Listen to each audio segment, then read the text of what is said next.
For a quarter of a century, from the early 1920s, the name Waco was synonymous with general aviation in the United States. Throughout the golden age of aviation, Waco produced twice as many aircraft as any other manufacturer, and to this day the name evokes images of barnstorming and of the open cockpit biplanes that the company pioneered. But while it diversified and made significant contributions to the war effort, like many companies, Waco didn't survive the Second World War and was out of business by 1947. And that's where the story should have ended, with the Waco brand fading into nostalgic obscurity, its memory kept alive through an ever-dwindling collection of restored and re-restored vintage aircraft. Except that it didn't quite end there. In 1983, a bunch of enterprising aviation enthusiasts came up with an audacious plan to revive the Waco and formed a company called the Classic Aircraft Corporation, renamed a few years later to Waco Classic Aircraft and later simply Waco Aircraft. The aircraft they chose to revive was an iconic Waco barnstormer. Among the most fondly remembered Wacos are the F series, which began in 1930 with the RNF and ended with the UPF-7, a two-seat trainer which was produced in large numbers for the civilian pilot training program. But of all the F aircraft, the 1934 YMF is one of the most revered, and it also happened to use an engine that's still widely available, and this was the aircraft Waco Classic chose to resurrect. Of course, Waco Aircraft has no connection to the original Waco company, at least in a business sense.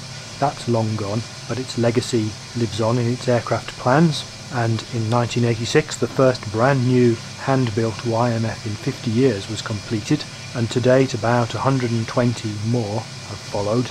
These are not replicas. The first YMF Classic was certified by the FAA under the YMF's original type certificate, along with numerous supplemental type certificates to incorporate new materials and design changes where appropriate. And Waco Classic was subsequently awarded an FAA production certificate. This means the company itself can now certify that all of its YMFs meet the requirements of the type certificate.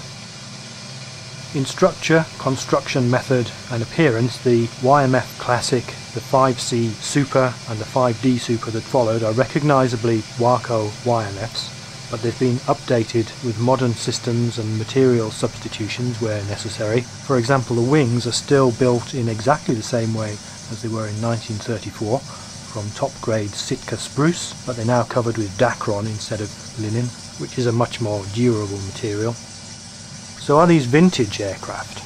It's an interesting question and not quite as straightforward as you might think. The YMF-5 is powered by a Jacobs R755 radial engine, as was the original YMF, and these are brand new original engines built in the 1930s and 40s, a legacy of the original Jacobs company, which left thousands of completed engines in storage when it went out of business about the same time as Waco. These engines and their FAA type certificates are now owned by a company called Air Repair in Cleveland, Mississippi, which has done a lot of innovation of its own to bring the engines up to a more modern specification. So the YMF-5 has been beautifully realised in FSX by Alabeo, a recent offshoot of Caronado. Alabeo's products are outside of the mainstream, so we're seeing great little aircraft like the Cessna Ag Truck, Pit Special and this vintage Waco, but they're also in the budget price range and so less fully featured than the Caronado models. What this means for the YMF-5 is that we only get one model, albeit with several excellent paint schemes and a traditional basic IFR cockpit layout. One of the things that distinguishes the YMF-5 from the vintage YMF is its level of equipment, and in the real world most are delivered with partial or full glass cockpits. We don't get any of this in FSX, but the quality and attention to detail are on a par with Coronado's mainstream offerings. The exteriors are beautiful, and such criticisms as I could make would be more about the YMF design itself rather than the modelling. I'd prefer to see a naked, uncowled engine, for example, but that's not how it is in real life, so it's hardly a criticism. In flight, the aircraft is somewhat realistic, which means it's a bit of a barge and the view's terrible. It's easy to fly, it stalls very gently and has plenty of power. The takeoff needs a little bit of attention to the rudder, and you need to make sure you lock the tail wheel if you're to avoid those panicky, squirrely departures. Landings are also straightforward, although forward visibility in the flare is nil, so landing consistently on the runway requires practice, or a very wide runway.